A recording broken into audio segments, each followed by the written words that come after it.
I'm just happy that some people hear us. That's a bonus. Mm, I've already uh, lit my cigar. So, traditionally this is we call this CNN. So cigars and nuts, and it's tradition that I light the absolute biggest cigar that I can find.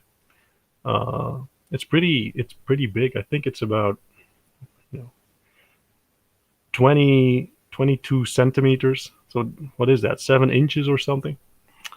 Uh, maybe I've told that story in the past, but I used to have a business partner, and he was 6'9", so 2 meters and 3 or 5 centimeters.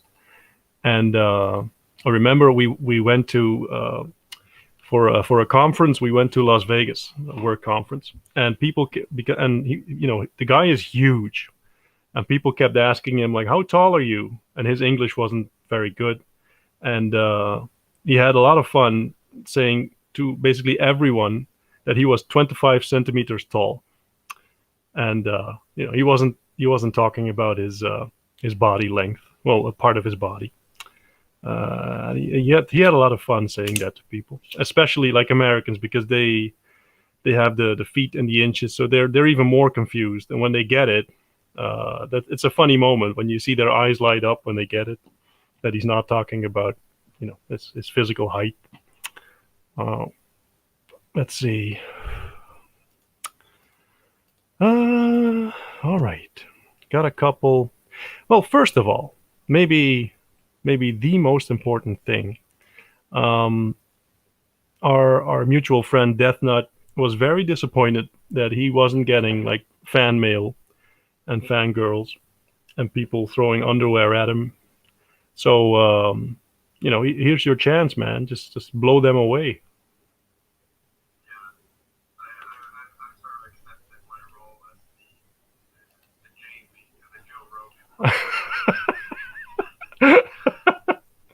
I never even saw the guy in real life. I mean, he does exist, right, Jamie? Yeah, but it's not impossible that you and me are the same person. Yeah. So, no, we like a ventriloquist, like the guys with the creepy puppets. Yeah. Or it's Fight Club, like where you're.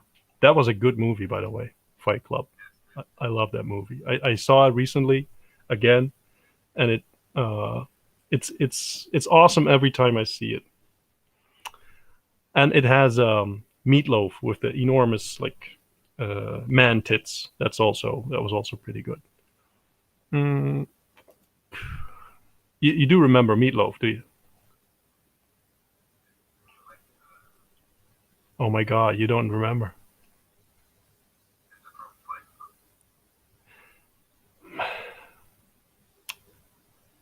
Well, so well, Meatloaf the singer. You're familiar with him, right? Oh my God, holy shit! You don't know Meatloaf?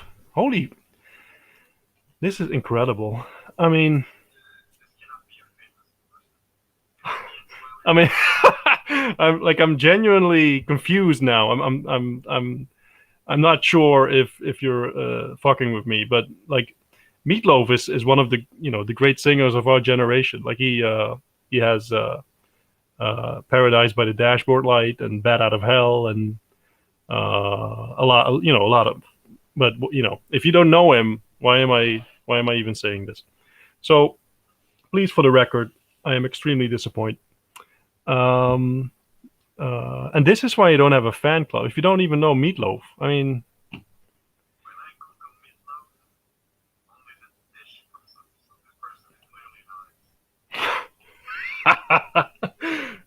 this is like saying Sean Connery wasn't a famous person.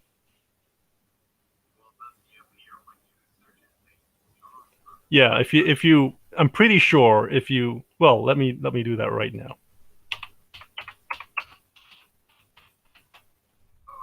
Yes, yes, yeah.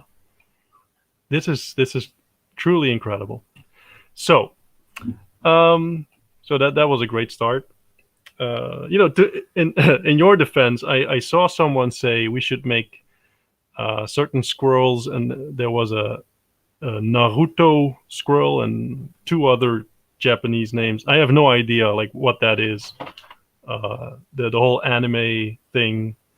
Like I until recently I assumed that it all had to do with like tentacle porn, and that's but there's also like genuine movies, like cartoon movies that that are supposedly pretty good. Maybe you're familiar with those. No, no, no, no. I mean the anime stuff. Oh, I mean, yeah. He's he was a or he's still alive. But anyway, like Squirrel Stink says, he was Bob, like the huge fat guy with the big tits, and he I think he dies in the movie. Like he's a casualty, and they shoot his head off basically, and then they bring him in. Anyway, um, so that's my summary of Fight Club. A couple things that I wanted to cover right now. And I'm reading, by the way, that all anime is hentai. I don't know. I thought that hentai was the porn version. I don't know. I find the word or the word combination of tentacle porn very funny, but I'm not familiar with the ins and outs. It sounds a little suspect when I say it like that, but it's true. Um, Couple things. If you paid attention to the announcements, etc., in the Discord, you've probably seen the announcement from Death Nut regarding the art diary. So I thought that was pretty cool. Like they can see it right now, Death Nut or not? Good,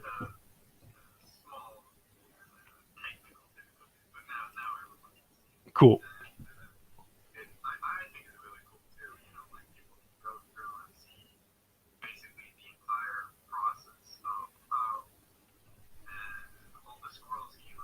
Yeah,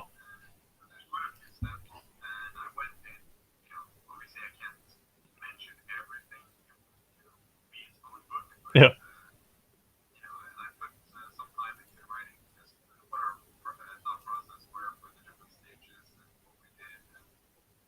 cool.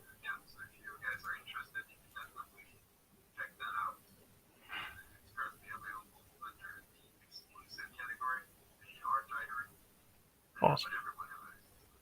Cool. Yeah, like for these kind of things, right? Some people find that really interesting. Some people couldn't care less. It's the same with lore, right? I think that is pretty cool. And like I know that a few other people think the same thing. Some people don't care. Same with this, but personally, I found the process very uh, it it has something special in the sense that how should I say this? It's like it's a dying thing where people that are actually like good at something or that actually build something or create something with their hands, like a craft or a mastery to achieve that. That is something that you see less and less and less. Where you get the sense that most people either suck at their job or are not motivated to do their job properly.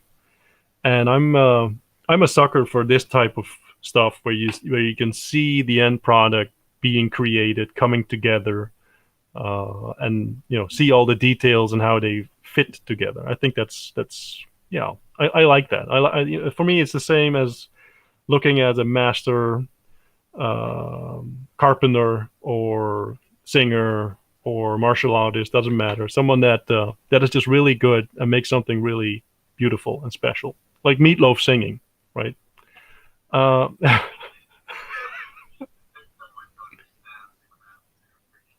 yeah, true.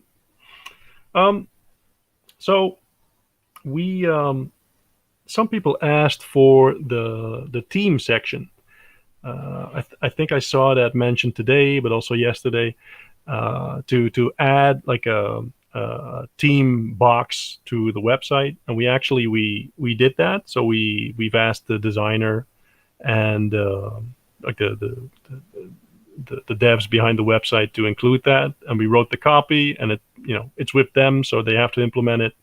So I expect, I'm not sure. I think that's going to be there tomorrow. Is that correct, Death Nut? Hmm.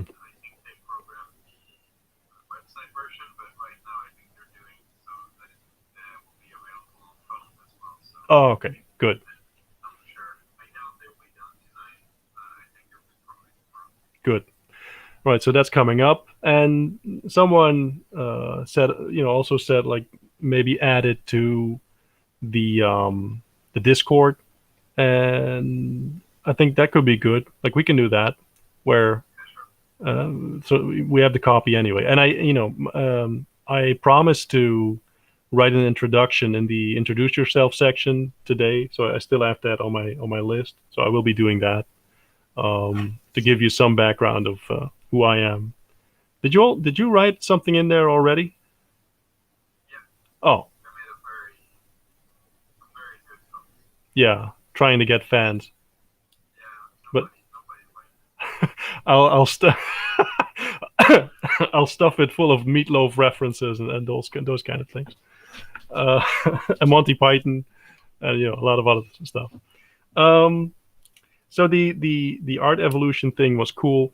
I did an interview with the founder of Bagheads, John Dalton was his name, and that was really fun. Had a good discussion. Talked about a lot of interesting subjects, and also like one of the things that I talked about was something that comes up quite often, where people rightfully are hesitant to to invest in projects where either the devs are anonymous, or where you can get a good picture or sense of who is behind it. And that is one of the reasons for us for doing these kinds of things, where we do the AMA.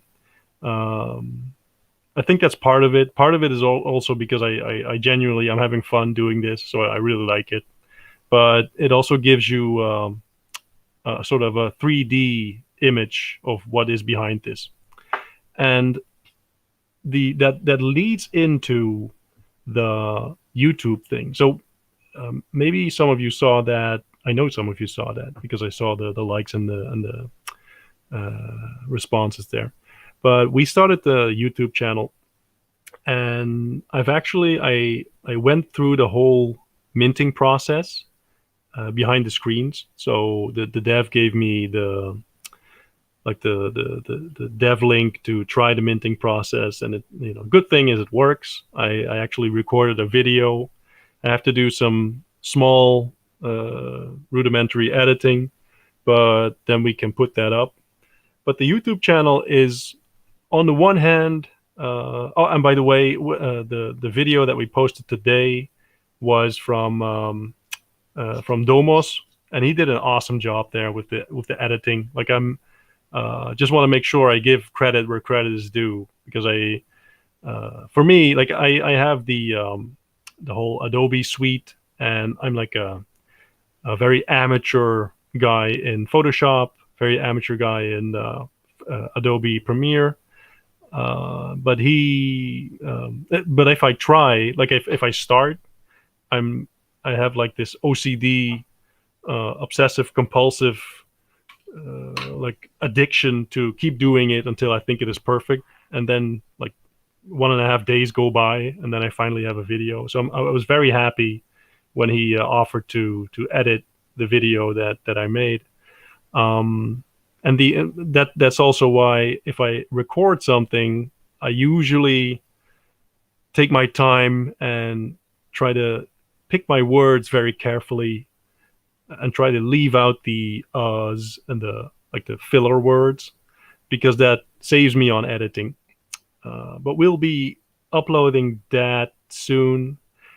But the real reason behind the YouTube channel is not so much for the instruction videos, because that, I could just do that in Discord, or I think I used Loom once.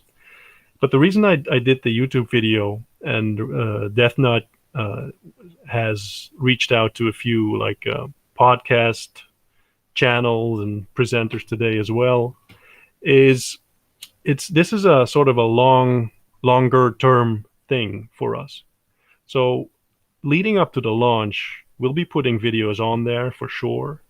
But like we said before, also in the channels and in the Discord and the roadmap, we're just getting started. We have a lot of things coming, and one of the things that I definitely want to avoid, and that I've seen with other projects, is that every single thing is focused on the launch, and then the launch comes and it just deflates like a I don't know what deflates.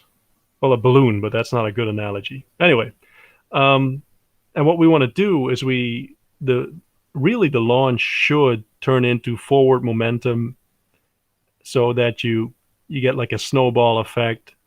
And instead of like uh, so many projects, I won't name names because that's not cool, but in the chat regularly we talk about different projects, and you see people talking about project XYZ, and it minted a week ago, and now no one talks about it, and there was so much hype before.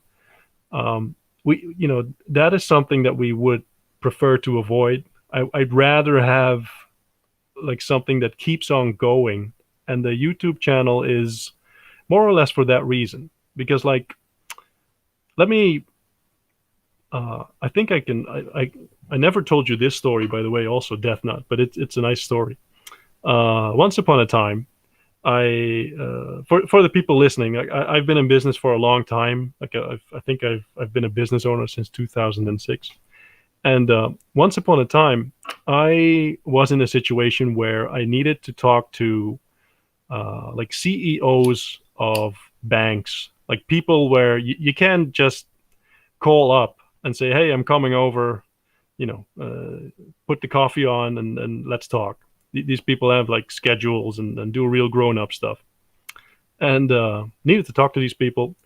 And the way I did it was basically by circumventing all the regular like red tape that you need to go through normally. Because if I had to do that, I would have never been able to even talk to the people.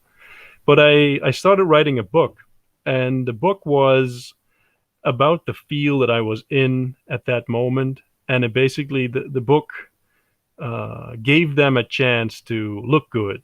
Like if you're a bank CEO, you wanted to be in that book, and you wanted to look good. So when I did that, and I started calling, and I said, I'd love to take some time and talk to you, interview you for the book, see if how you do that. We really admire the way you did this, blah blah blah. And suddenly, all the doors swung open. Like I've had these people. Some of them kept talking for 3.5 hours. I did business with a number of them, and that pretty serious transaction numbers, which was really cool. But what it like the general lesson to take from that is that it makes sense to come in the door as a welcome guest, as opposed to an annoying pest. That's from a sales book by Dan Kennedy, by the way. Good book. But if I call you, and it used to be that they sold encyclopedias, but maybe if I call you, and I try to sell you whatever, an aquarium or a water filter or whatever, you'll be kicking me out of the door very very quickly. And the same thing is going on with NFTs right now, where if I approach whoever, like an influencer or a collection owner or anyone in the space, I am like one of the 1,000 people that reached out that week. Like their inboxes are blowing up, and everyone wants to, get a piece of them, get them to promote them, and we're like in some ways we stand a better chance as a collection because like the NFTs themselves look good, and there's actually some substance, and there's the book, and there's the card game, and there's the lore, and they look awesome, and that's all cool. But still, you're dropped into the category of someone wanting something from them. And the idea behind starting the YouTube channel and starting the CNN podcast, so the Cigarz and Nutz podcast, is to be able to reach out to those people and talk to those people in a way where you're not someone wanting something from them, or in a way where you're equal.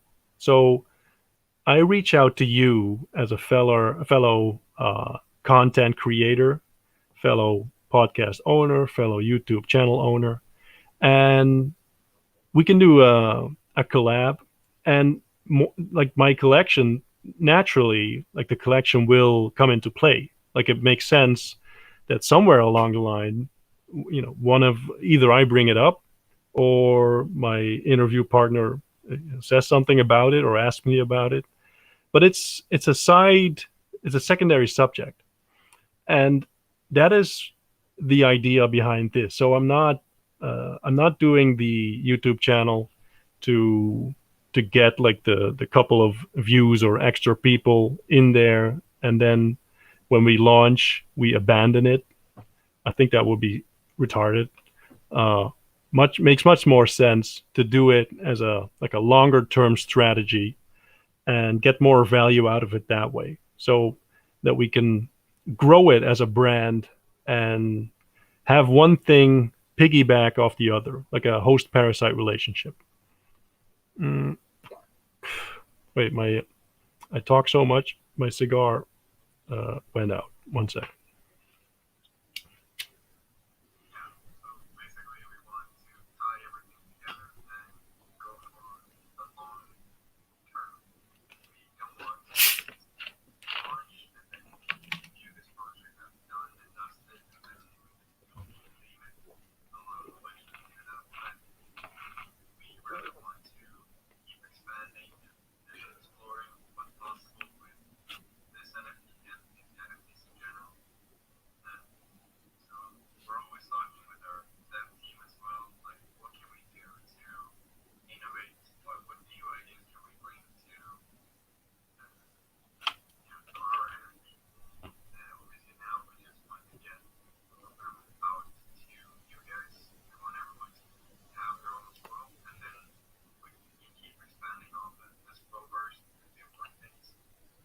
True.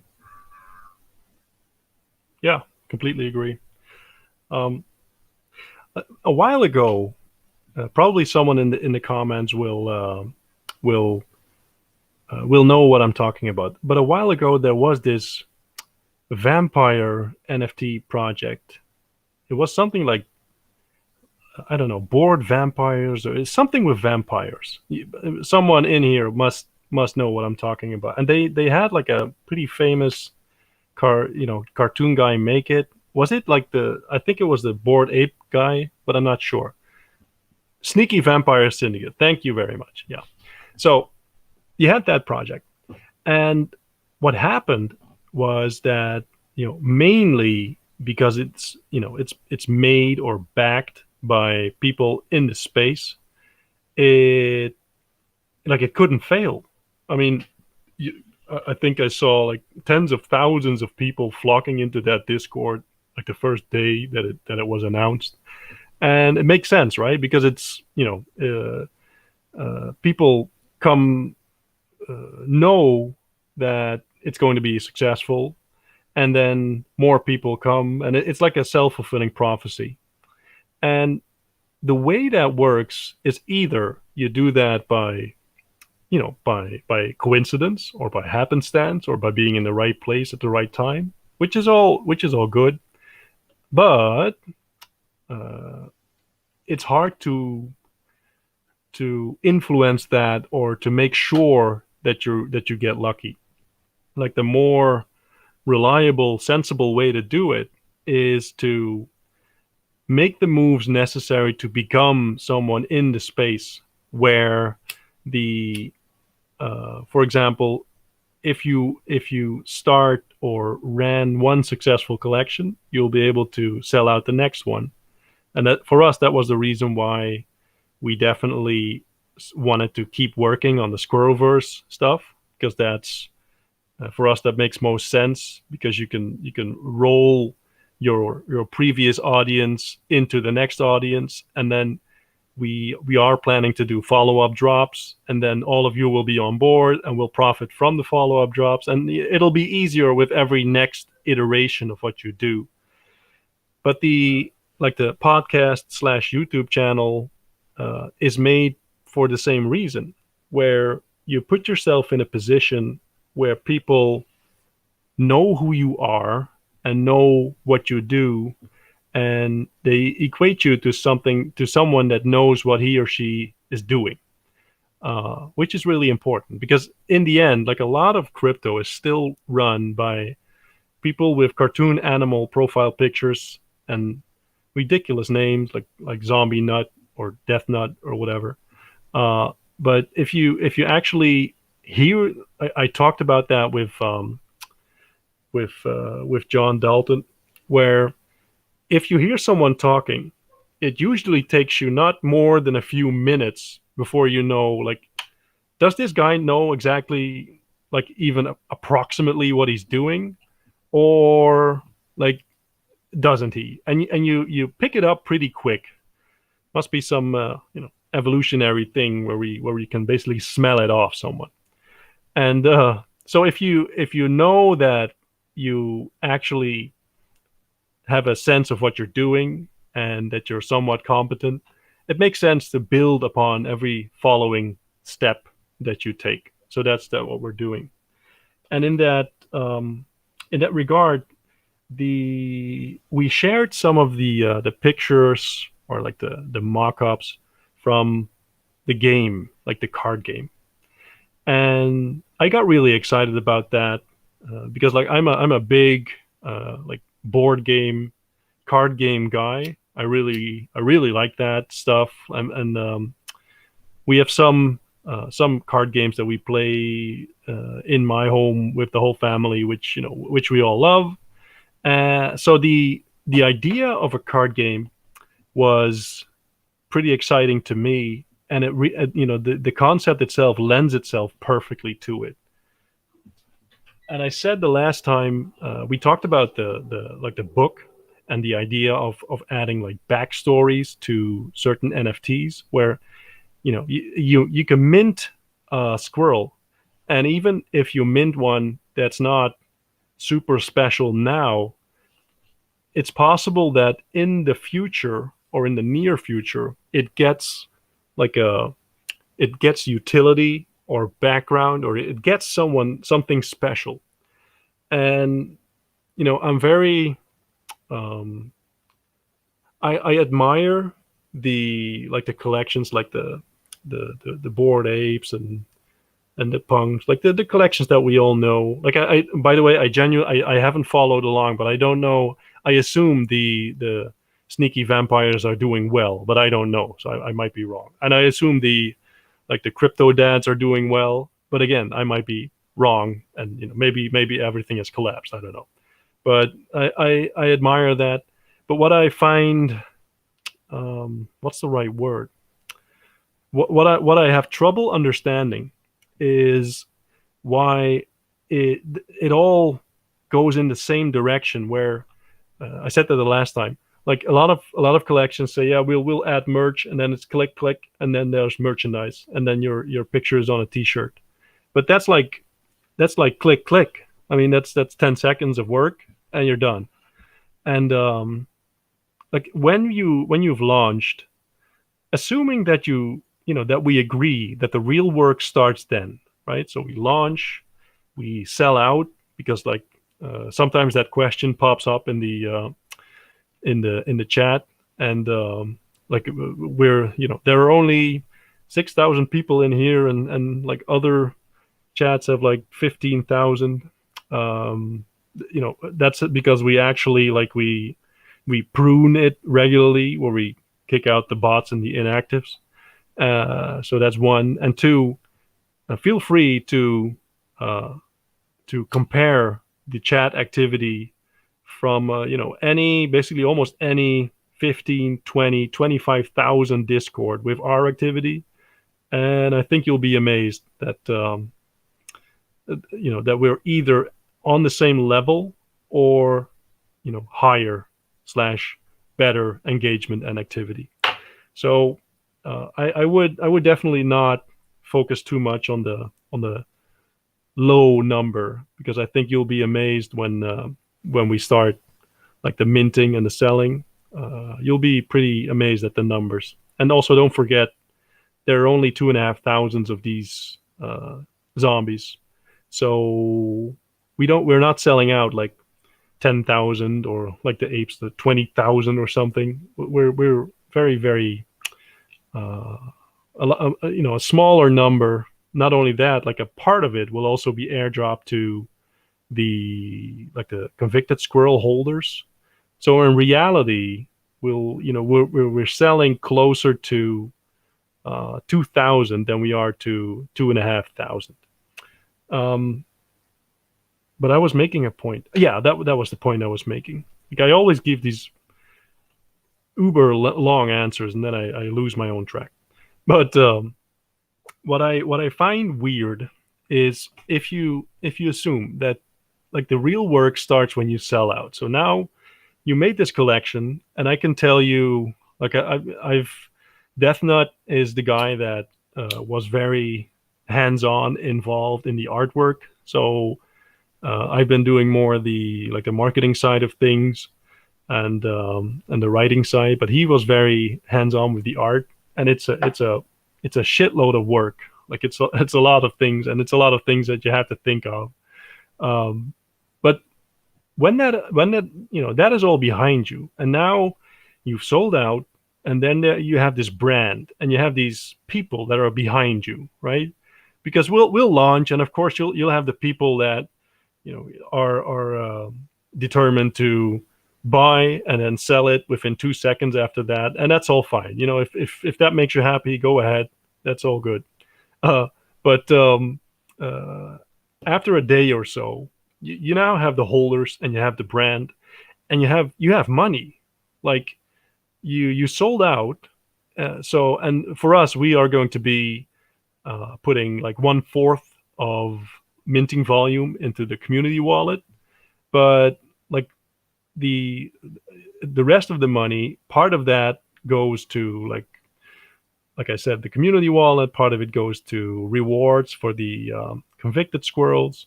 Part of it goes to paying the people that did marketing for us, etc., etc., etc. And part of it will be set aside also to do even more marketing. But you have that budget, you have that brand, you have that momentum, and then a lot of these collections, and even big collections, don't get much further than we're launching a merch line with t-shirts and hoodies, and that's it.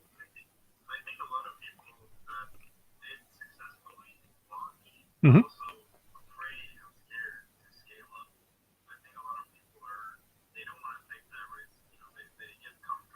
Yeah.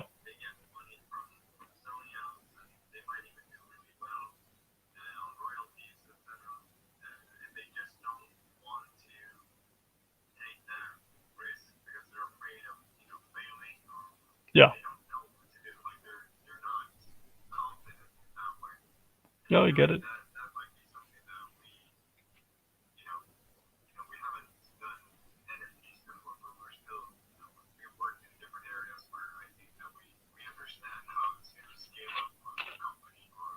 Yeah, it's a business.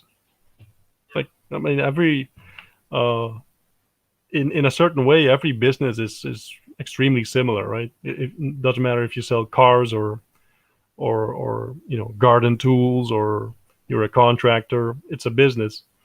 And if you own a business, you know that it's not like a wise idea in general to like sit back and take a breather and just enjoy whatever you build, because there's a lot of people always coming up trying to outdo you.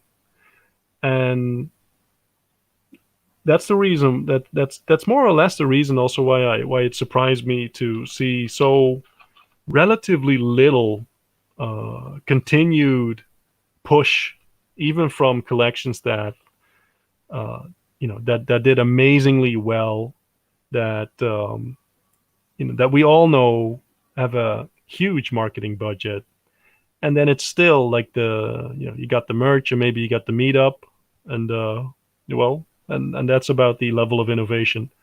I think that's sad. Like you can do so much cool stuff. I've said that before, where if you take the time to think about this and carry the momentum forward. So I started this comment with the game, right? The card game, and someone was that also a Domos? I can't remember. I think so. Yeah, that probably mentioned about like an independent game studio that made a cool card game for, I think, the Nintendo Switch, but it's also on PC. And basically, he said, well, wouldn't it be cool if you could do something where you get them involved in the game, and either like have them help with the game mechanics, or have them help with getting the game online, or at least so playable from home, right? Because like I said before, like I'm a boomer, so I mean, I whenever I do things, I genuinely I think about uh, like the physical, touchable version, the stuff that you can hold and have in your home. Like I'm uh, that's the reason why I thought of the book at first, and I think that idea I think is really exciting, because we will be the first to do that, and as far as I know, we'll also be the first to do the playable card game.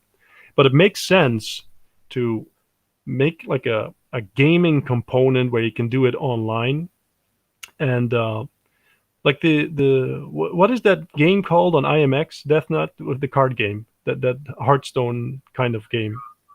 Yeah, exactly.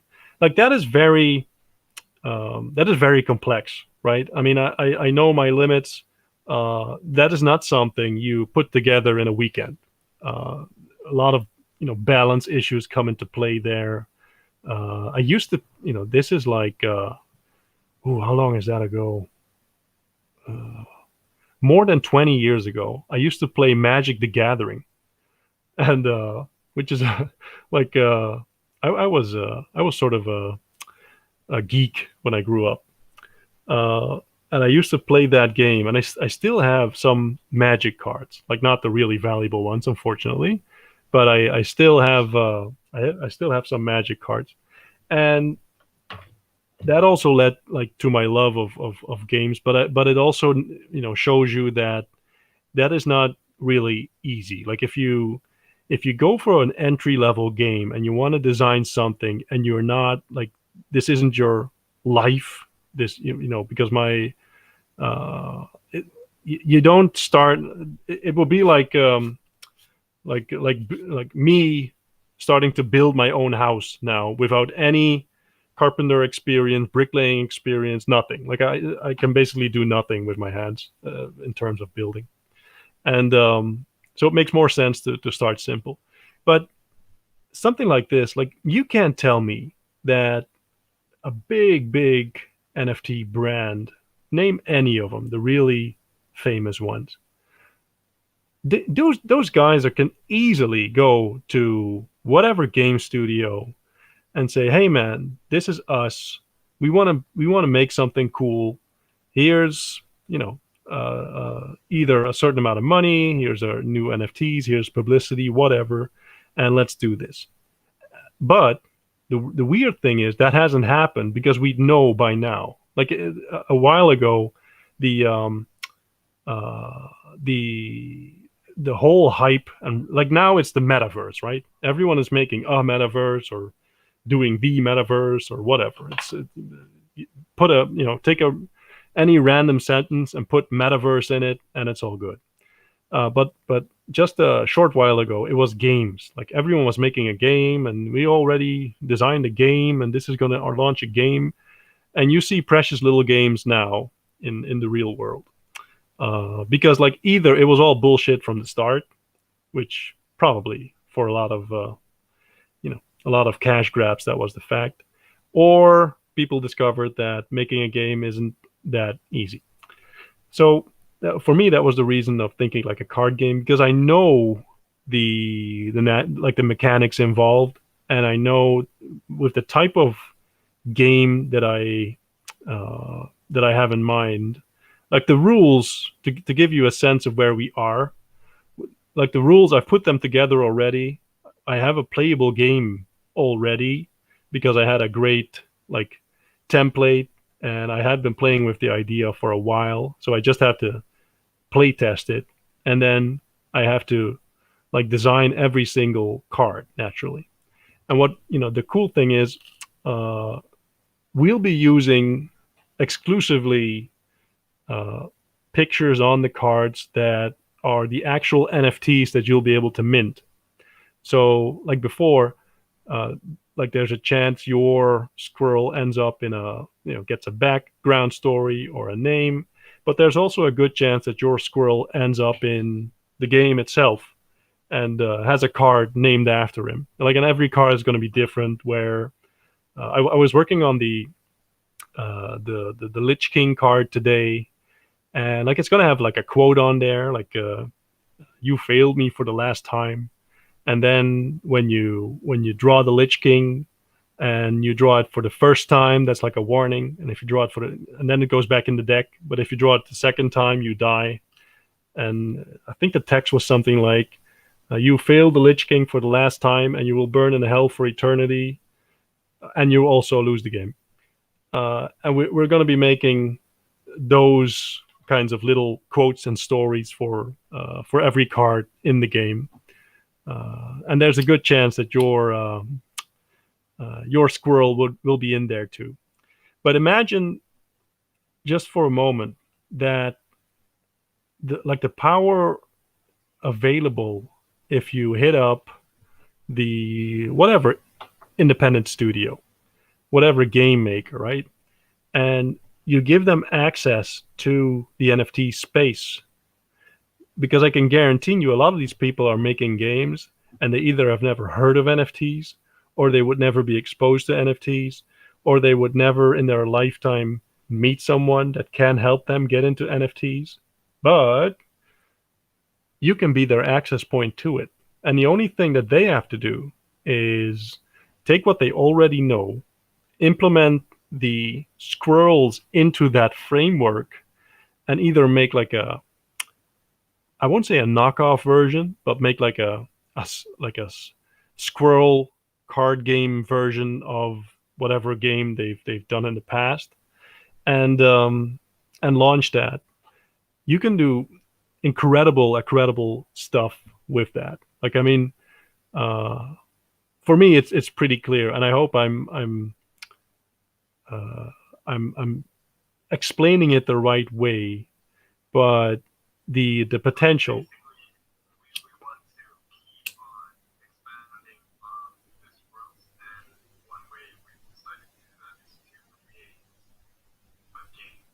Yeah,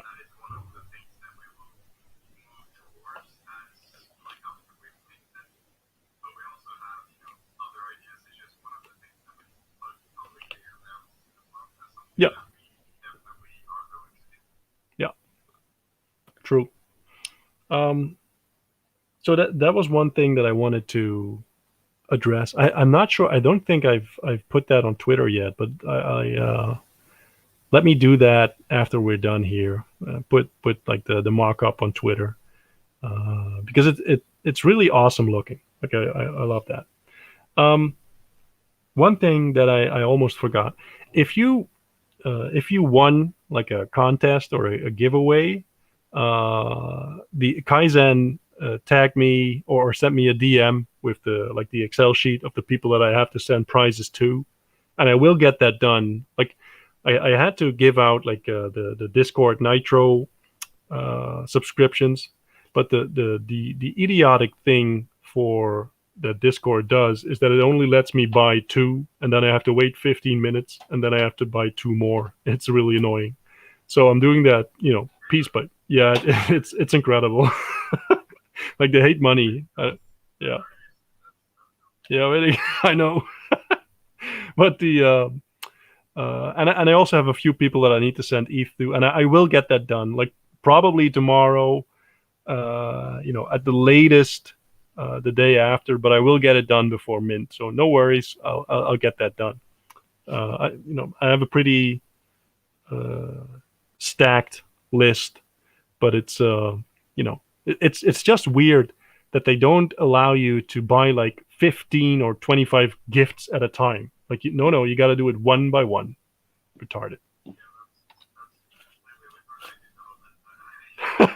It's like going to the store to buy Christmas presents, and you can only buy one, and then you have to get back in line for the next one. Sounds like a great model. Uh, let's see. We also I've been bugging the dev for the. We need some final data to send to the rarity sniper guys, so that they can announce us and they can include us in their like rarity scores. I don't know how you say that, but we'll be the first ones. We'll be the first IMx collection on there, so on rarity sniper, which is pretty cool. And I expect we'll see quite a lot of signups from that as well, because they have like a giant Discord. A lot of people monitoring them. And by the way, that was also one of the reasons why we went for the MetaMask minting route. Like imagine it. It's probably easier to sell the idea of like going to IMX to someone if you tell them like you can mint through MetaMask just like you've always done. Same process. The only difference is you'll pay like 10x lower minting costs, and we'll also refund you the minting costs. But like that is something that we do. But to give you an idea, I tried for the video, right? I tried the minting today, and my transaction costs were $9.53. And I've been involved in mints in the past where like my transaction costs were like $176. Well, worse, like I tried to convert some shitcoin yesterday, and I had a failed transaction, and the failed transaction cost me $256. So that sucked. So so I still have the shitcoin, and I lose $256. It sucks. Well, the dollar is a shitcoin too, but you can use it for more stuff than Shiba Squirrel Anus coin. Let's see.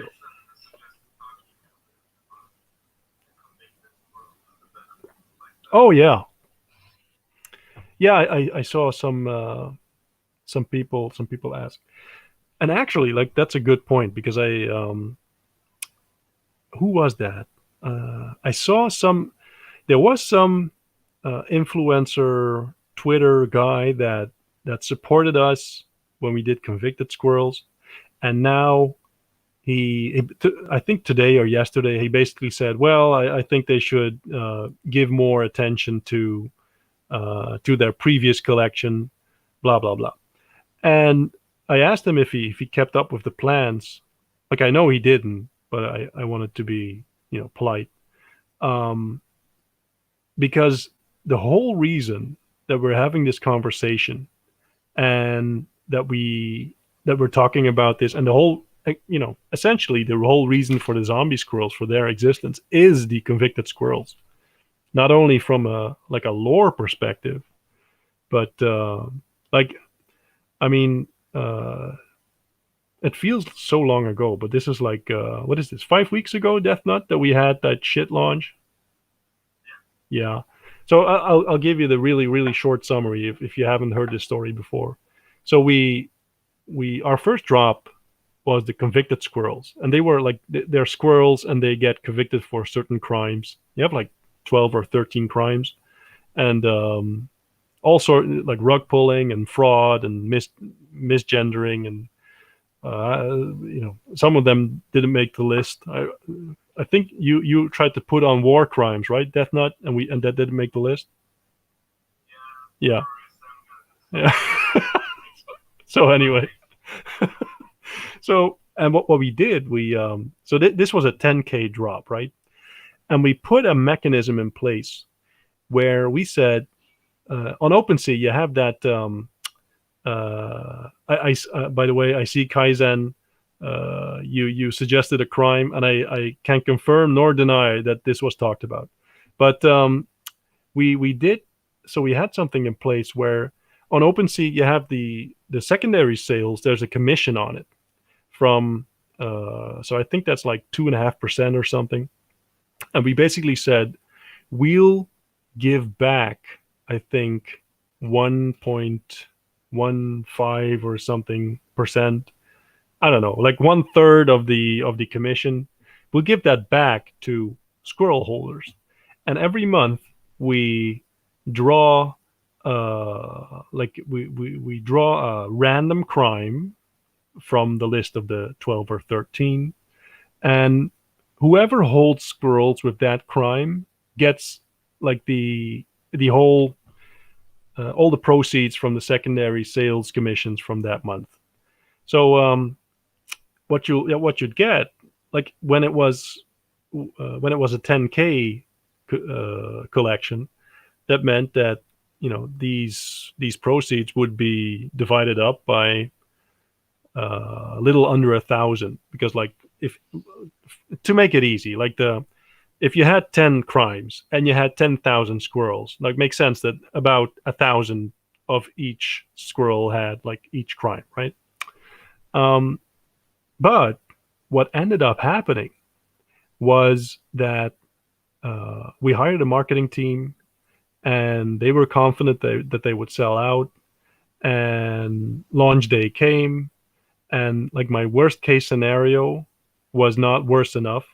Like it was it was way worse than anything that I had ever expected. Like in our network, we sold more than they did with a high 5-figure budget. So that was pretty painful.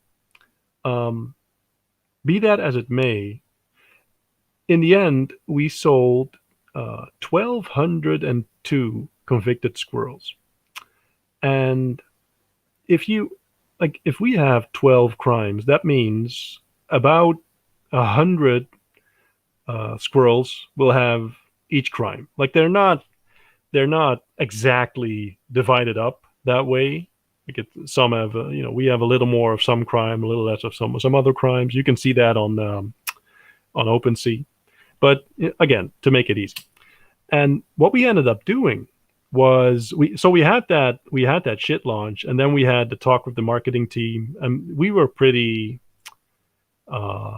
more disappointed than anything else. Like I don't think I was even that angry. Like I was just disappointed, like disillusioned. That was the right, because we had like a pretty cool community. Nothing like what we have now. So we never had that amount of activity that we have now. But we had some very cool people, and they're still with us. But it just sucked. You work towards that point, and we were super hyped, super excited. You work super hard, and then it fails, which sucks. All right. So we had a talk then. And like at that point, we had like 1,000 sold of 10,000. And more or less immediately, we said, we are going to be no, we have to burn the remaining squirrels that are unminted after a certain time, because if I don't, you basically see the collection die in a slow, painful way. Like all your forward momentum you lose, and it sucks. Mm, and I've seen that before, right? Where they don't sell out, and then it keeps dragging on and on and on, and nothing happens. So we make that decision to burn whatever remains, and we went pretty hard. But I'm not gonna lie. Uh, if you've done the launch and you're selling out the remaining, you're basically behind a lot, and it's not easy, getting people to buy in. So at that same time, we were starting to plan the next drop, because for us it made more sense to do that, to start with a clean slate, but not like a lot of I've seen a lot of other collections start with a clean slate, and that means like they walk away from this project and they just start another project, and you're anonymous, so you can do that. I mean, no one would have ever found out, and well, that's not entirely true. Like quite a few people in the Discord knew who I am, so it for me it wasn't like I could just walk away without any repercussions. But I could definitely have said, well, the market wasn't good, or we were basically bamboozled for high five figures by the marketing people. But if something goes wrong, it's usually a lot better to take responsibility, learn from your mistakes, and try to do better next time. So that's what we decided to do. And uh, that was a long intro for the advantages of the for the convicted squirrels. So the when we started planning this whole IMx thing, we didn't have they didn't have the commission structure in place. So IMx had some sort of weird block or problem with secondary sales commissions, and I believe that is fixed now. So I have a question that I need the dev to get back to me, but what is going to happen? Like, let me tell you about the future and why it makes sense to own a convicted squirrel. What will happen is that we will implement commission for both the well the convicted squirrel commission is naturally already there, because that's inbuilt for the OpenSea stuff. But we will implement the secondary sales commission for the zombie squirrels as well, and we will honor that obligation for the zombie squirrels, so for the convicted squirrels. So that means that convicted squirrels will be getting part of the not only the secondary sales commissions over their own volume, but also over the zombie squirrels volume, and over any other upcoming drop volume. So they'll be getting an override over the sales volume for the entire Squirrelverse. Uh, so there's that. Plus, instead of being like the commissions being divided up between 1,000 people in your category, it's going to be divided up between 100 people in your category.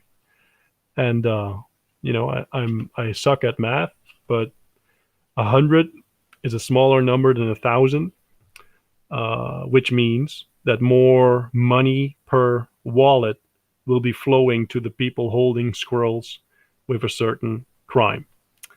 So there's that, and any upcoming drops will we'll be putting something in place that is very similar to what we did now for the zombie squirrel. So what we did was we announced upfront, like, hey, we're going to be taking a snapshot in a few days. This is in the past, by the way. This is not now. So just to make sure I'm not misunderstood.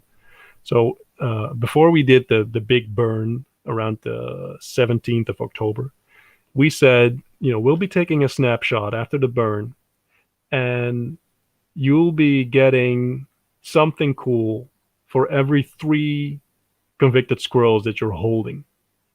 And so if you hold 6, you'll get 2 something cools, etc. So we gave people upfront opportunity to get that done. And a lot of people were smart and make sure that they got their squirrels. Mm, but you can safely assume that we'll be doing something very similar to that for any other upcoming drops.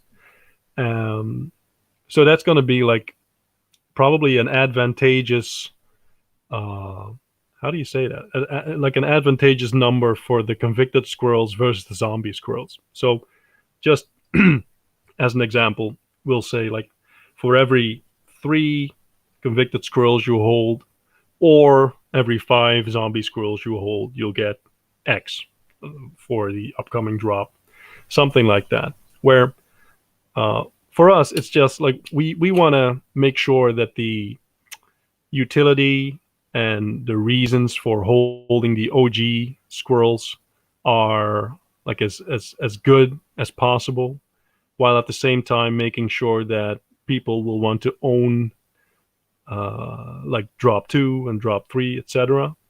But it needs to be inside. Like I remember, like a client told me this once. Well, he regularly referred people to me, clients, and he said to me, if it's uh, pouring rain for you, make sure that it trickles rain for me, which was his way of saying, if you make a lot of money, just make sure that I get some of that money and I'm happy. And that is exactly what we're trying to do with the convicted squirrels. So if the next drop does very well, if this drop does very well, you can safely assume that convicted squirrel holders will reap the benefits of that volume. So that's and by the way, like the convicted squirrels will also return in the card game. Like mainly we'll be seeing zombie squirrels in that card game, but you'll see a few convicted squirrels show their faces in there. So that's also something cool. Hope that answers the question, like part of the question of why it makes sense to hold those guys. And if you're tuning in and you're like you were there and you haven't followed along with the zombie squirrel thing, like the very short summary is that we're making sure that we do right by the people that were there for us at the start, and we keep doing right for the people that support us.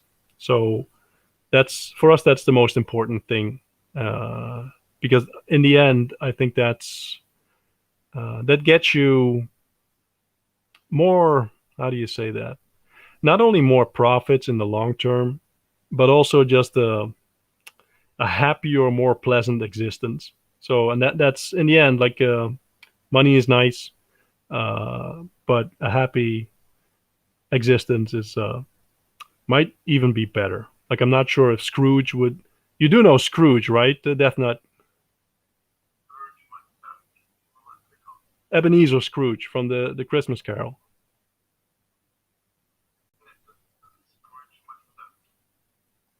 Oh yeah, oh yeah. Okay, well Scrooge McDuck, yeah, yeah. But I was talking about the Dickens story. Oh my god. All right. You know, yeah. We really like after this is all over, and like we get part of our lives back. You basically have to come to the Netherlands and like block off, I don't know, 2 weeks or something, and we'll do something like a culture seminar where you just get like 20 hours a day. You get all the culture that you missed. Yeah, yeah. I mean, if you don't like the man, uh, did you see the Groundhog Day? Oh my god. Yeah. Okay. long ago.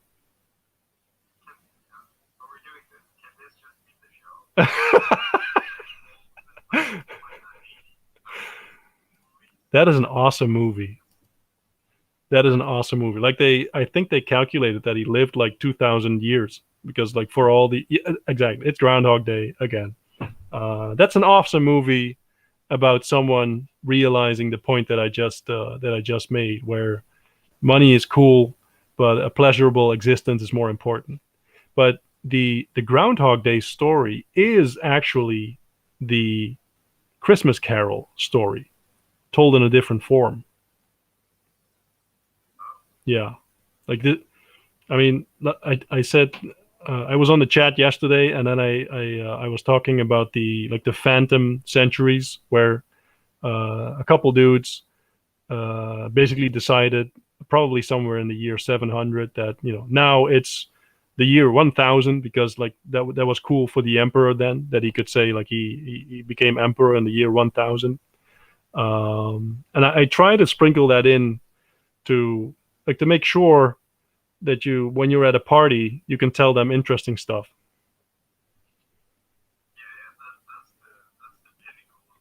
Yes, very important. Very important. And the Squirrels think shared a pic from like Bill Murray made another made a like a Christmas Carol movie, Scrooged, that was the name, where he repeatedly gets kicked in the balls by a fairy, which is pretty funny. But that's also the same. That's a Christmas Carol story, but it's been told in like a number of times. Basically, the redemption arc where uh, someone gets has the advantage of reflection upon his stupid or retarded behavior and gets a chance to make it right. Usually by being confronted by someone else that didn't make it right and basically says, well, you failed, and or like I failed and you shouldn't make my mistakes. So it's in a way it's also the like the age old story of the mentor basically saying, hey man, don't make this mistake because I already made it and it sucks. This is a good cigar, by the way. I don't know. I got it from a client and it's from the Dominican Republic, but I'm not, it doesn't have a brand or something. Just happy that it didn't explode. Um, let's see. What else? What else? What else? Do we have any questions, by the way?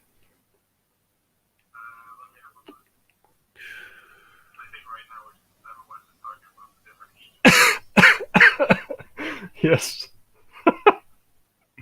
I'm 37, by the way.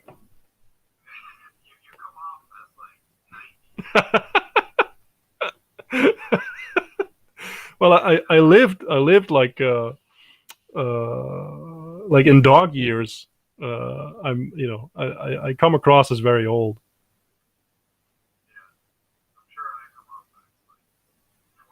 Yeah, like you're just born. I can't believe you didn't know Meatloaf. That's some bizarre shit.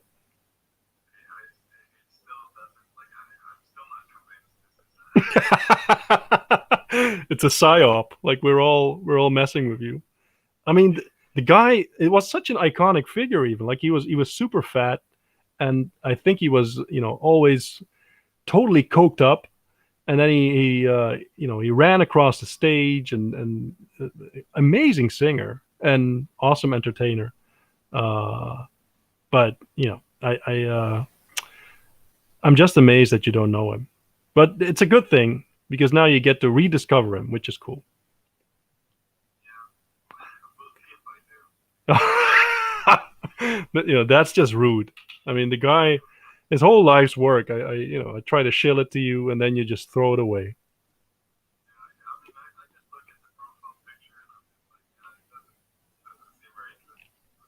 Man, some of these songs are classics. Let's see. I wanted to get back to to uh, to the suggestions, but I'm looking up which ones now. we also like we were talking to the developer about the whitelist, right? And when we did the convicted squirrels, we we did it in such a way where we could add like addresses to the smart contract, so that when you connected your wallet, it basically it checked if you were on the whitelist, and if so, you could mint, etc. Right? And I remember that like Death Nut used to do that.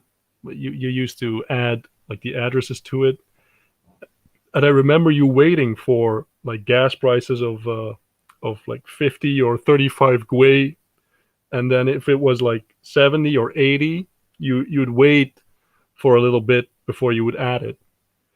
And now like I don't think I've seen like below 200 for a while. It's really bad. Yeah.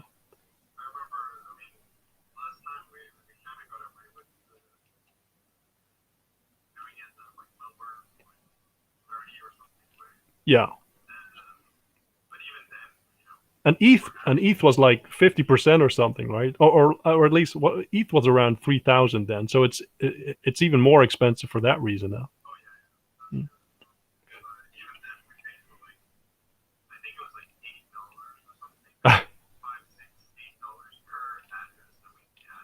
Yeah.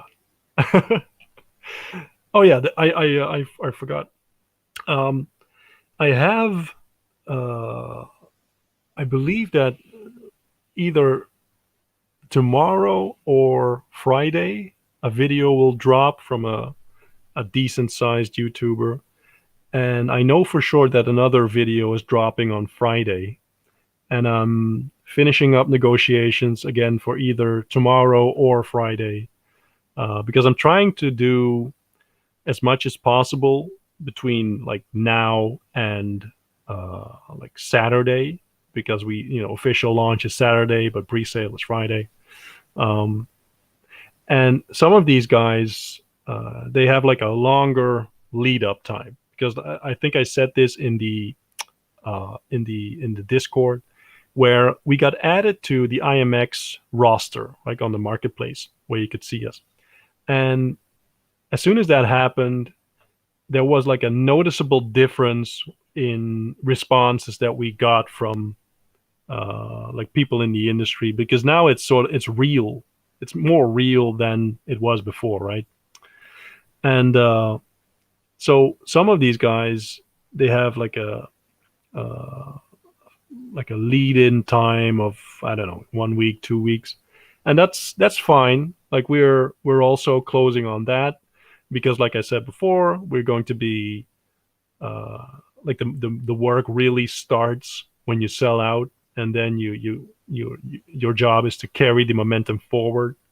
But I just want you to know that I'm also working hard on getting partnerships and cool stuff done before the official launch and at the day of the official launch, to make sure that we have like, if you're listening to this now, chances are excellent that you can still make whitelist, but that won't be much longer the case. Like, I mean, I think we're nearing completion on that thing, and when that's done and that's closed off, then the job starts to make sure there's enough volume and buying volume to keep raising the floor.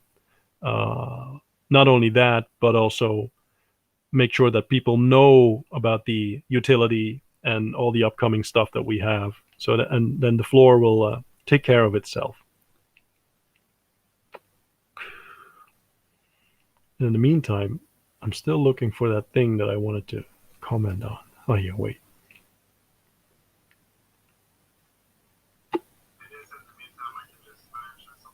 Sure. Meatloaf. Oh. Oh, okay.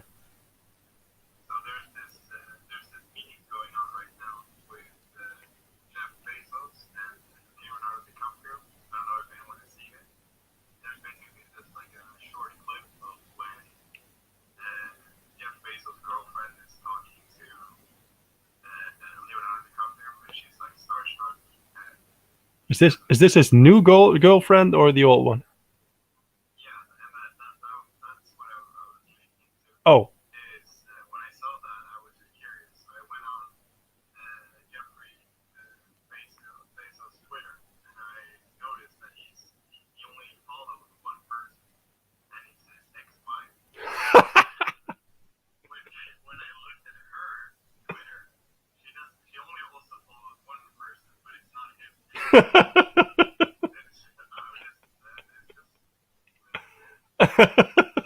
that's odd. I think when he divorced, like his ex-wife became like the most. Yeah, really. That's really admirable, right? Yes. See, there is no glass ceiling. You can become rich just by that. Uh, mm, mm, mm.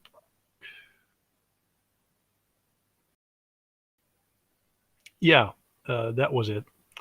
People, uh, people ask about the the potential of like a breeding function or like an upcoming airdrop or somewhere where you can like crossbreed your either your convicted squirrels or your zombie squirrels.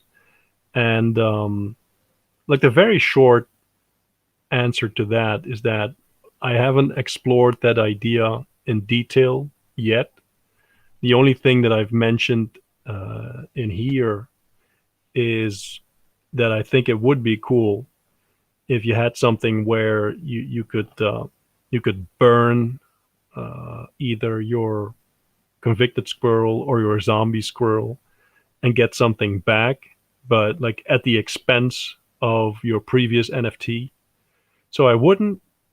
Um, I think there's value in making it in such a way that, like, if we let's say we start with 2,500, and let's say I do another drop, and it would be cool if you could sacrifice one and get like another back, but meaning that now you have 24.99 zombies left and you have one from the new crew.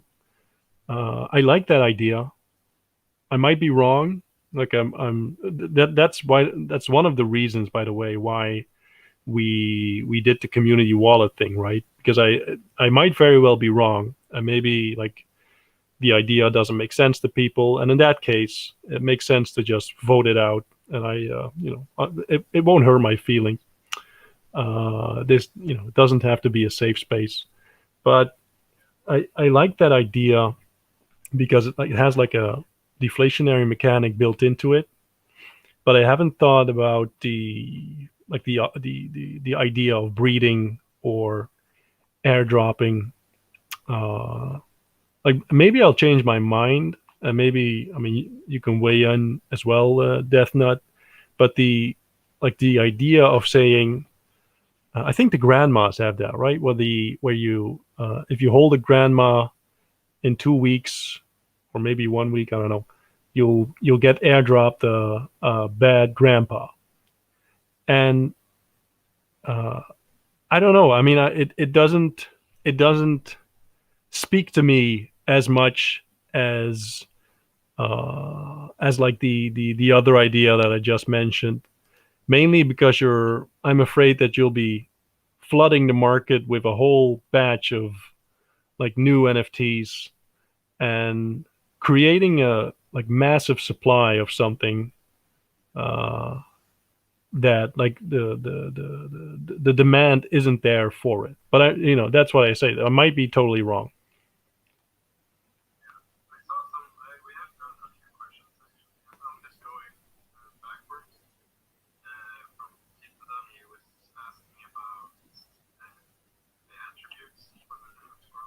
Yeah.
Yeah.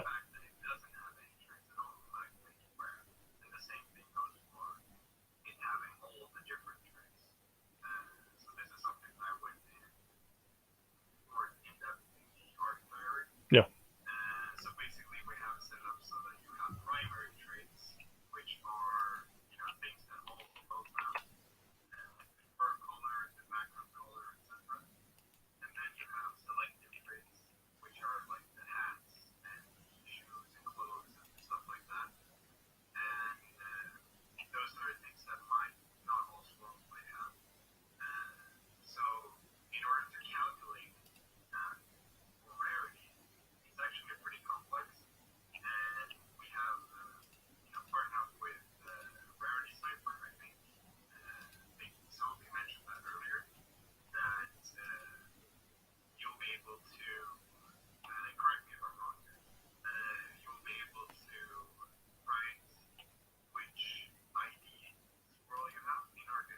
Yeah.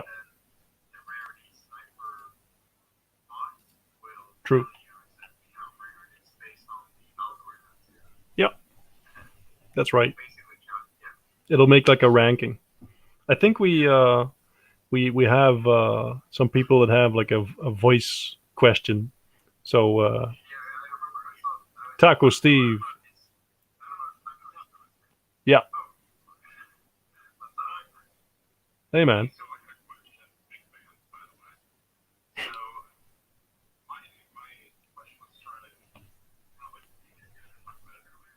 Yeah.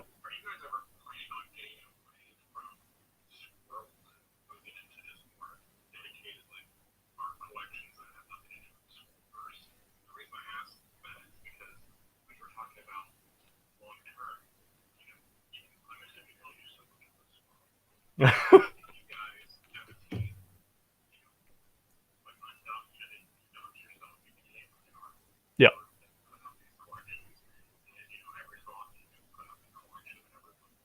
Yeah. Yeah.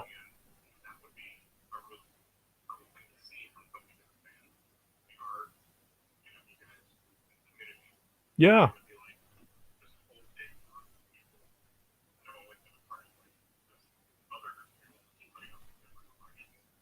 I see what you mean. Yeah. Um. So like the very short answer is that like we have been focusing very much on the squirrels because we had something to uh, I think I can say we had something to prove, but also we had something to set right. So it didn't sit right with me when like the original launch didn't go as planned. And I'm not a very good loser, so I try to lose as little as possible. Um, so for now, yeah,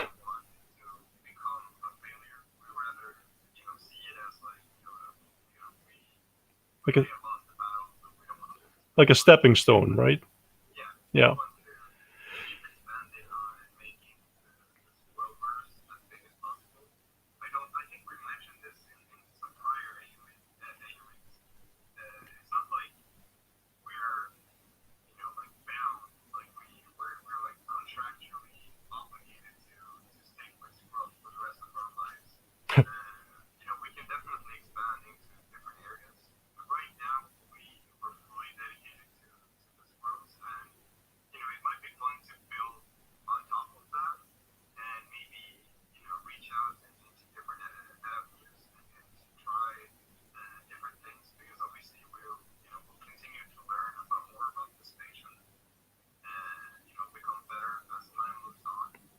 let me let me say this.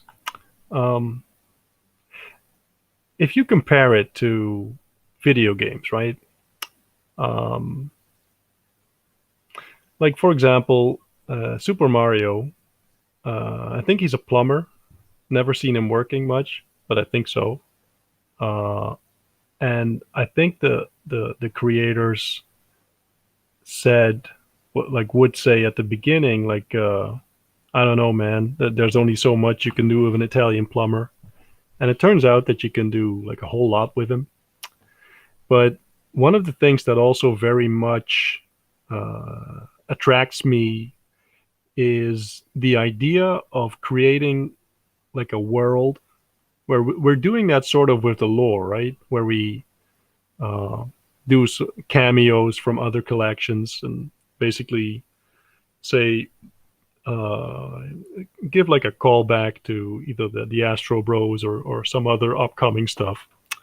And what I can imagine is that you branch out at a certain time and connect it to something else that you wrote about before. So, for example, the Squirrel Lich King is summoned from hell. I can definitely imagine that if you ever do an upcoming project, that you can either connect it to the place where he came from, so hell or some multiverse. But I like it to be connected. Like I don't know if many people in here are like are big readers. Like I read a lot from Stephen King, and he has this recurring village or town in his books, Castle Rock. And what you see is that a lot of his stories refer back to that place or to characters from that place. And I think that's a really cool thing to do in general. So to answer your question directly, I would definitely not rule it out, but I think I like the idea of always tying it back to like a shared universe, let's say it like that.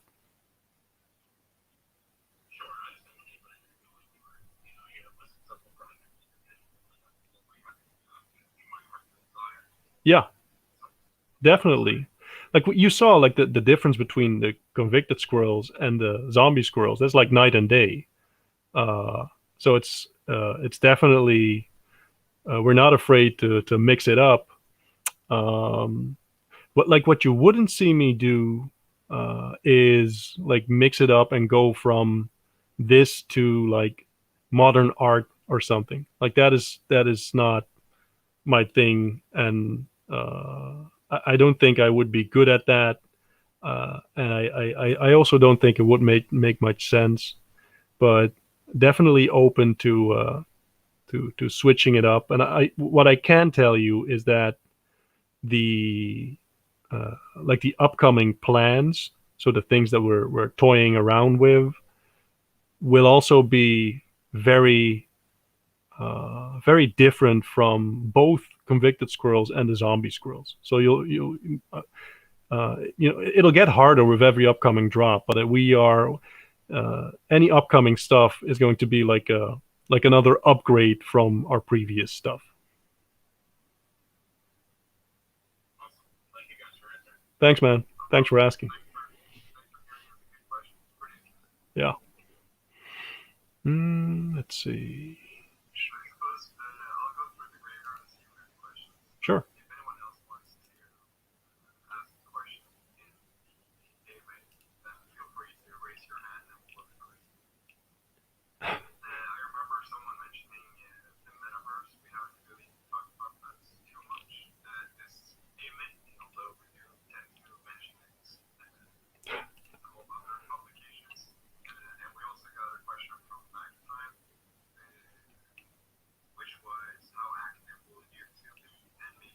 Oh, that was a great question. Yeah. Um, so you because you also asked something about Twitch, right? And and yeah, and someone else said that Twitch was somewhat more, you know, complicated. Not sure, or more of a learning curve. Twitch is not easy to use for a beginner. So um, I think what like we talked about this before in terms of media, and the thing that I'm using now to do the streaming. So we're streaming on the YouTube live and Twitter and Discord, and I can also connect a Twitch to this thing, and and it looks like I can, do that at the same time, which is pretty cool. Um, for like in regards to the YouTube thing, how active that's going to be, I think that's going to be pretty active because I really want to build on that, like as a base to like get in touch with other collections, other people in the industry, build your network. Because what I've noticed is that for both me and Death Nut, we started out with this thing, and we knew like no one in the NFT space, and that's definitely something that you have to like compensate for. If you have the right network and know the right people, things immediately become a lot easier. So we're working hard on that. So I think you'll see a pretty active YouTube channel just for that reason. Because if we build our network and we get in touch, like I used to say this in other business, like I've always been in businesses, and even though I'm ancient, uh, I've always yeah, I've always been involved in businesses where like the average age group was like 50, 60, something like that, more like traditional stuffy businesses. And so I was always the annoying guy wanting to make progress, wanting to do something new, and that gets you a lot of hate and a lot of like headwind. Like people don't generally like you if you're trying to change things because they want to keep things the same. And one of the things that I've always noticed is that when I can get them to talk to me, like get across the table from them, or even get them on the phone, we usually see eye to eye pretty quick because I'm not generally an unreasonable guy, uh, and usually I can make my point and get my point across.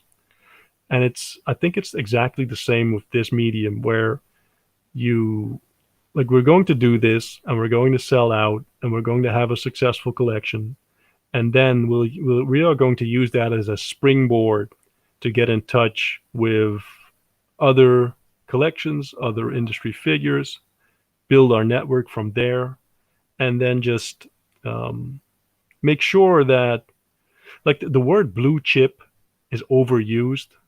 Like it's not as overused as the metaverse word, but it's pretty overused. But the essence of that is being someone in the space that people know and that the name people recognize, and that's what we're trying to do. So definitely the live streaming stuff, I like that. I'm also pretty decent at like writing the scripts for videos and getting that online. But we're definitely aiming to make that an active space, and I'll be looking into Twitch. Like I won't be playing Minecraft or Roblox or something. I think I'm a bit too old for that, and it's also a bit creepy if a 37-year-old is playing Roblox. But we can, and I also won't be in a bathtub in my bikini either because I think Twitch is a very good medium for that. Um, but I think we can build our own niche and our own stage definitely. Oh, and by the way, I saw the meme just now. That's his new wife from yeah, yeah, yeah, yeah. She's already like seeing if she can swing to that branch. Yeah, true. I thought I saw there was another voice question, right? Oh, I thought I saw Wolfgang ask a question.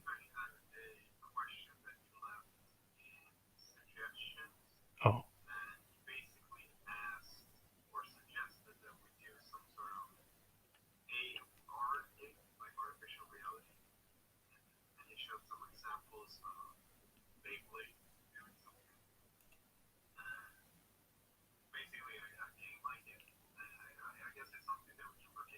What's a Beyblade?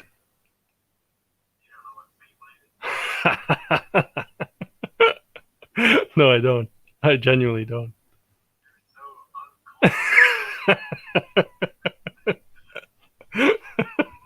You didn't know what meatloaf was. That's way worse. how the how the turntables? Yeah. Oh shit! I know what those are. Oh yeah, I know what those are. Okay, and you can have them fight to the death or something or what?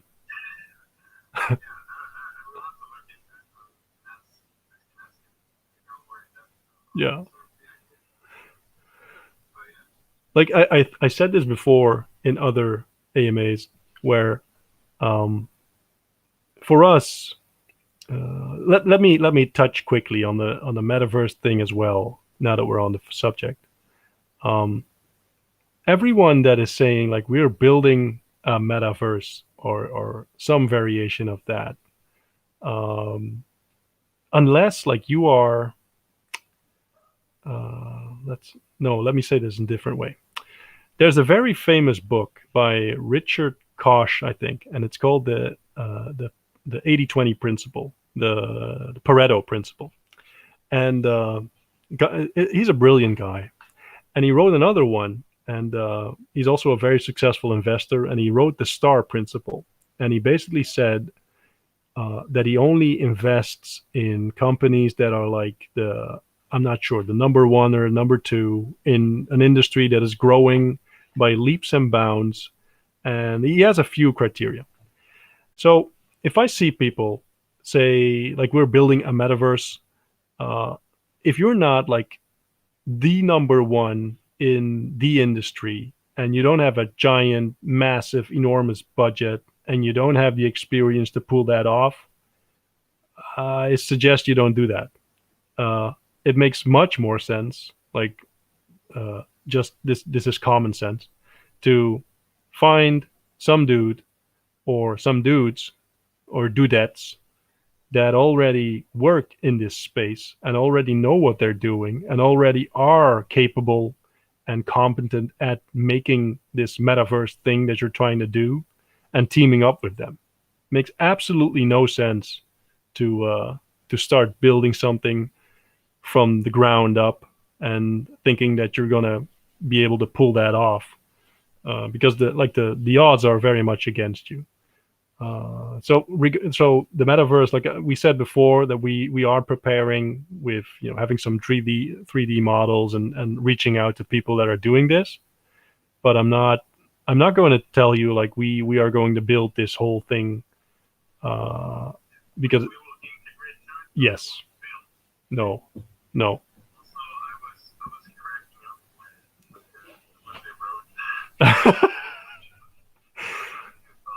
I'm being roasted. Yeah, I get it.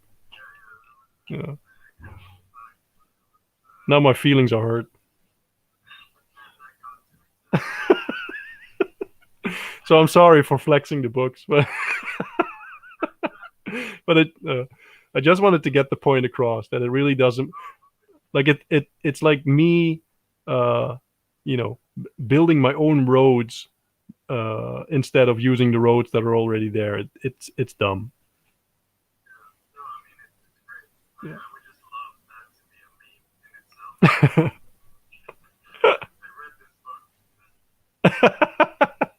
Yeah, you could make that the start of something. Yeah.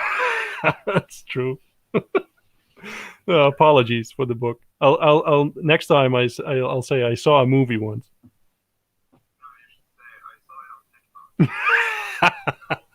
Yeah, TikTok. Okay. Let's see. What else? What else? What else?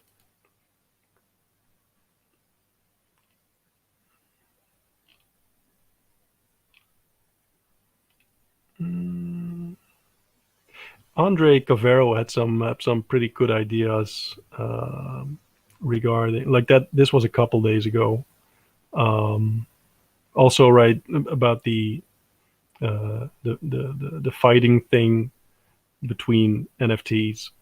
Um, and like I just want to say I'm definitely open to that, and it ties in with the point that I made just now. Like I can definitely see this if there's like a roadmap to follow or a recipe that's already done or like a player that has already pulled this off.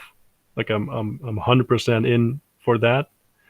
And like I did that for the card game where I had like a sort of a skeleton finished where that I could use to build the game on. But like a lot of these things, people start building it, and you end up with what was that game from the people that made The Witcher 3? Uh, yeah, no. That The Witcher 3 and everything associated was awesome, but they made like a totally failed game. Shit, Cyberpunk. That's it. Thank you, Kaizen.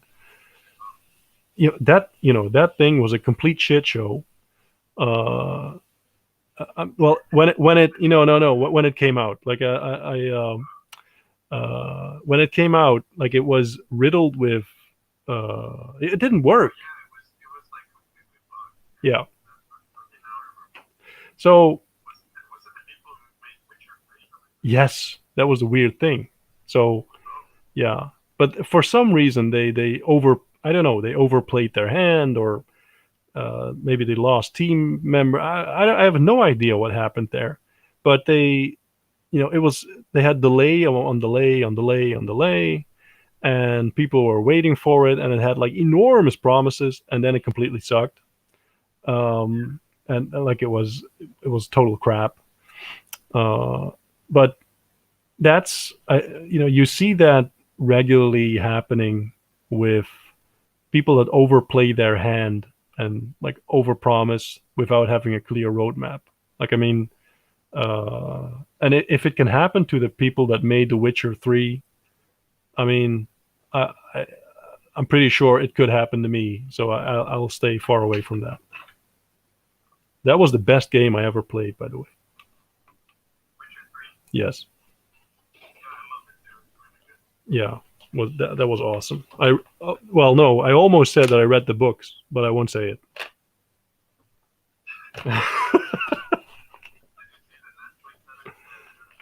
I did. Yeah, I was very afraid that it would suck, but it didn't. It didn't suck. I mean, it wasn't the best thing I've ever like. It wasn't comparable to the game in the sense that it wasn't the best series that I ever saw, but it didn't suck. You know what?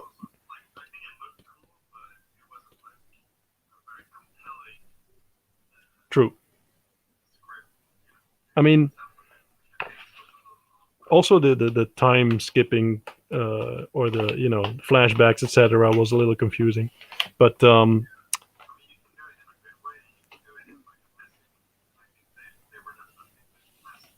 I saw uh, I saw that movie with Henry Cavill, the Superman movie, right? And yeah, everyone when it came out, people were really positive and hyped up about it. Uh, and I thought that movie sucked ass because like the last 45 minutes is just grown men throwing each other through buildings, and then one grown man snaps the neck of another grown man, and that's it. Uh, I just thought that movie was retarded. I'm sorry.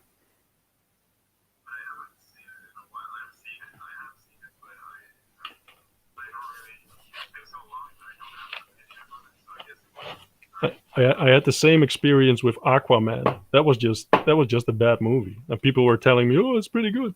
No, it sucked ass.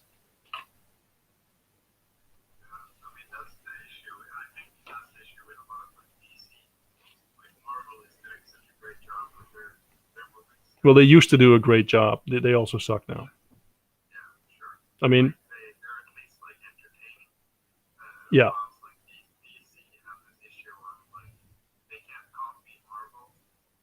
No.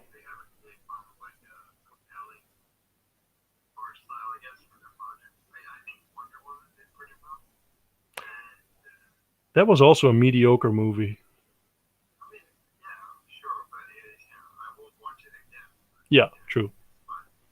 Yeah, well, that's my. No, I get it. I mean, that's my how do you say it? The way I look at movies, like if you wouldn't see it again, it's probably mediocre. Like I saw the Chris Nolan Batman movies.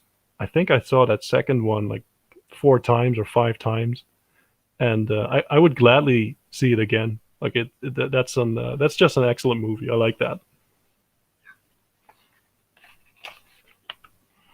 Let's see. Yes, and I agree with Kaizen. Every movie that Nicolas Cage has ever made is a masterpiece. Well, Nicolas Cage, if he is in a movie, he has made the movie. Yeah, this is how it works. Yeah, Nicolas Cage is the greatest actor of all time.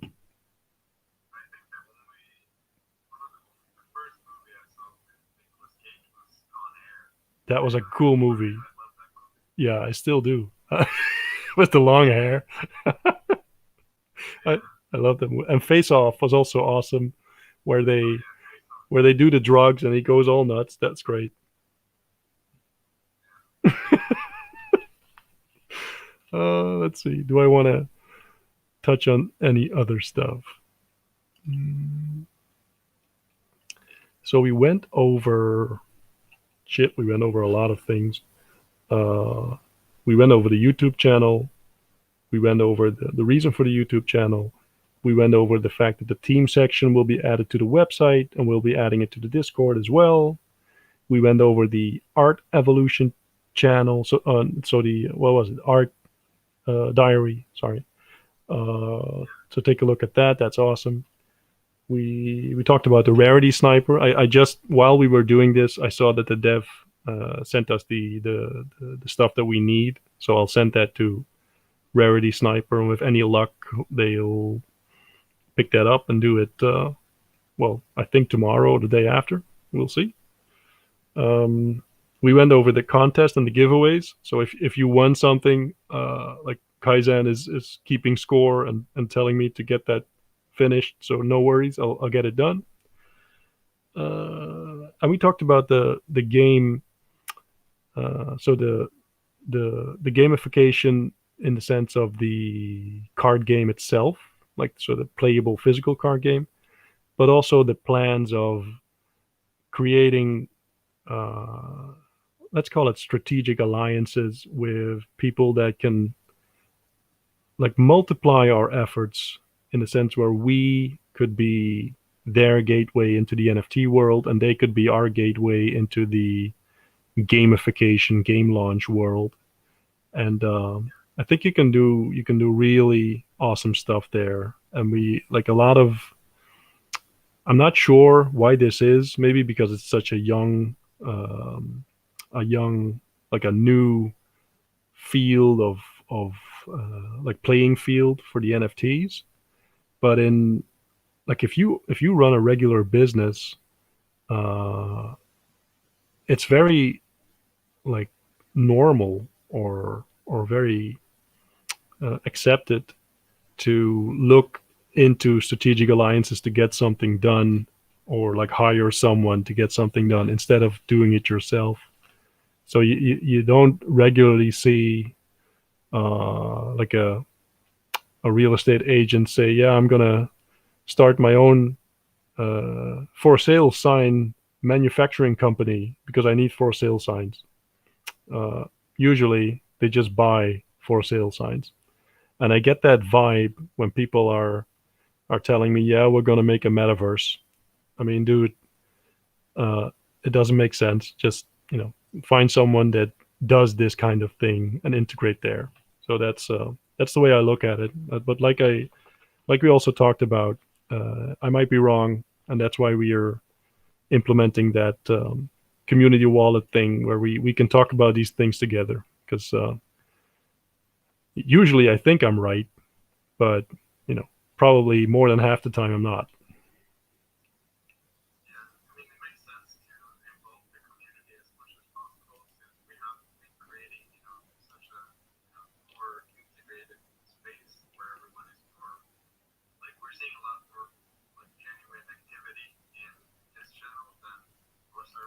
Yeah,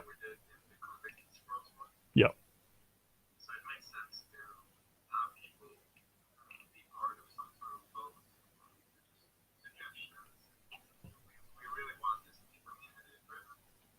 Yeah. Oh, and someone asked a very important question. My favorite foods. Um, yeah, ribeye.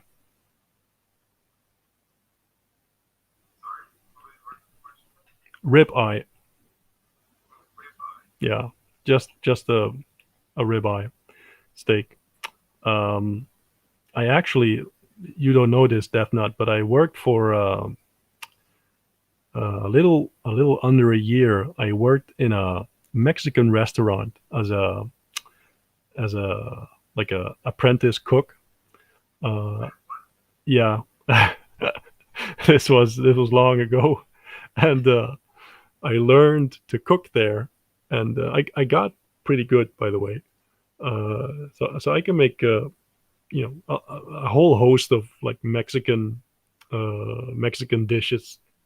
I made like enormous piles of salsa and chimichanga and a lot of enormous amounts of all the Mexican dishes. But so I can definitely cook, and if I have a good ribeye, I usually make it myself because then I know it's good. Yeah, yeah.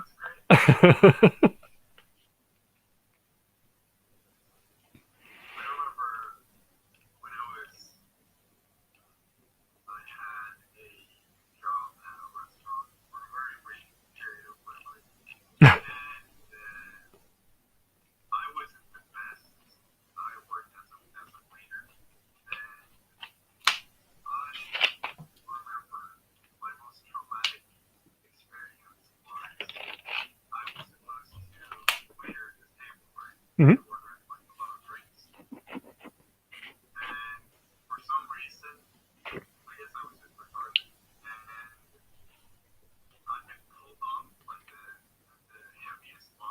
Oh,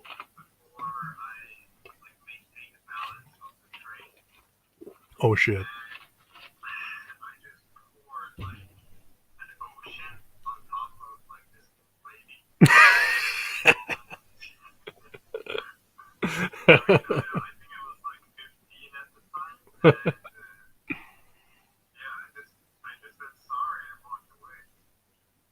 And never returned.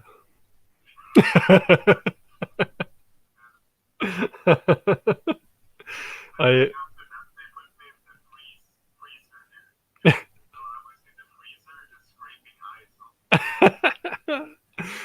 they wouldn't let me near the guests because I'm so for a long time I was like very how do you say this, antisocial, so borderline autistic, and they pretty quickly saw that I wouldn't be a very good waiter, so they didn't let me near them. But like if you're a cook, you talk to the staff, like the waiter staff, and we had this cute girl, but she wasn't very bright, and so she asked me one day what the daily special was for desserts, and I told her that we were making prawn ice cream, so shrimp ice cream, and she believed it, and she actually sold two shrimp ice cream portions, and then she came back to the kitchen and she told the head chef, who was my boss, to get started on the shrimp ice cream, and that almost got me fired.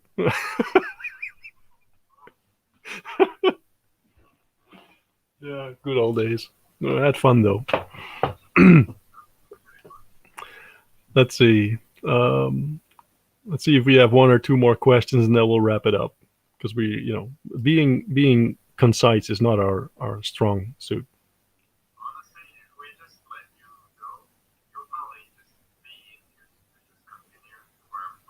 I genuinely think I could keep this up for a whole day.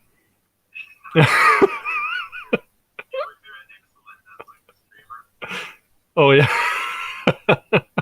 No, I saw all those YouTubers, and they make these faces for the what. Yeah, I don't think I'd be able to do that, but yeah, maybe with some Photoshop or something. Let's see.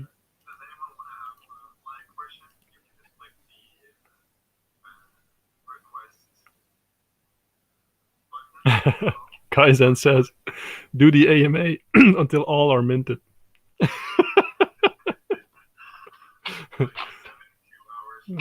Careful what you wish for.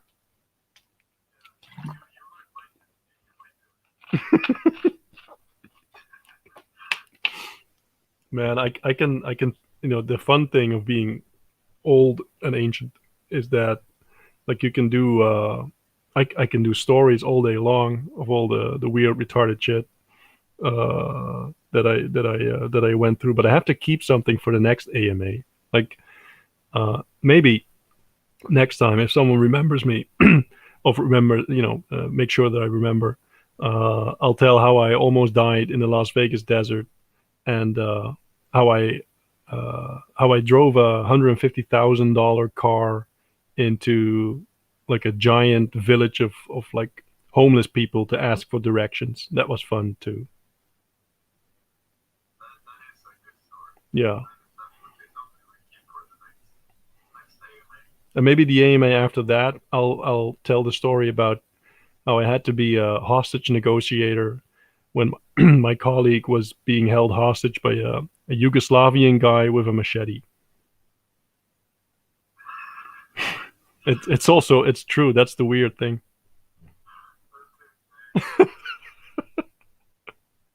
All in a day's work. Oh, and also like in the Mexican restaurant, they taught me how to. They had this thing where if it was a busy night, we would send staff out to do like how do you say that in English? Fire breathing. So you spit fire, right? You have the torch, and then you have a torch, and then you spit alcohol, and you get like a flame. I'm not sure what's the English word for that. Do you know what I mean? Yeah. So you get the picture, right? And the guy that usually did it was sick. Yeah, fire breathing. And so so naturally, I said, "Yeah, I know how to do that," and I had no earthly idea. And so they gave me the a giant bottle of like 80% alcohol, whatever, and a torch. And I went out, and I immediately I burned off part of my eyebrows, and I like my the inside of my mouth also got burned pretty bad. So that was another story of pride. I was like the retarded firebender.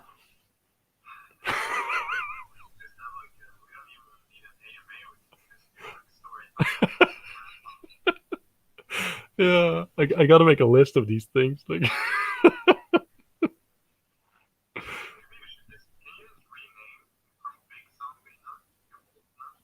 I think I can do that. But retarded firebender is pretty good too. But maybe retarded is not politically correct. Maybe intellectually challenged.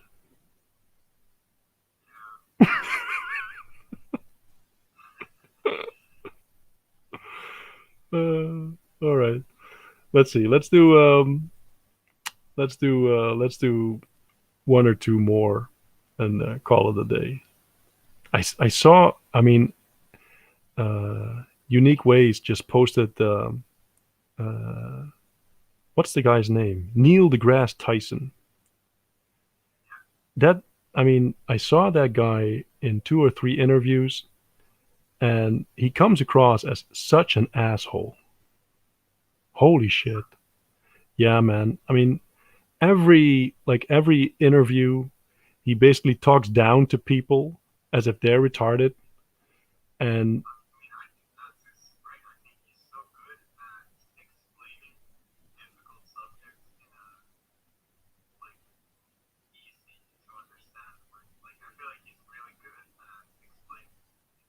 yeah, yeah. I mean, but it stops being cool if he talks down to you. Like I actually saw a bit by Joe Rogan, and Joe Rogan was talking about the aliens and the UFOs, and I mean, the guy just was very combative and condescending. So not the nicest guy. Yeah, if let's stop on that note. Kaizen posted the bit in the Discord. Check it out and see if you don't get the vibe that the guy's an asshole.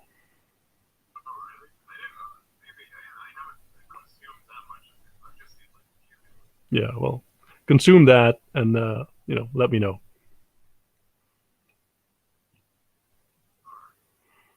And with that said, let's sign off. And yes, yeah, I think that's very important. I'll make a story or I'll make a list of my stories, and you can see why the guy is a pompous asshole. And I love talking to you guys. Had a lot of fun again. Uh, I'll stop talking about my books and other stuff, and we'll yeah, well, sort of. And we'll be doing this, I think, Friday, before like the actual like pre-sale launch. I think so, but uh, we'll be announcing that, and also like you'll see a few more announcements and news coming up tomorrow.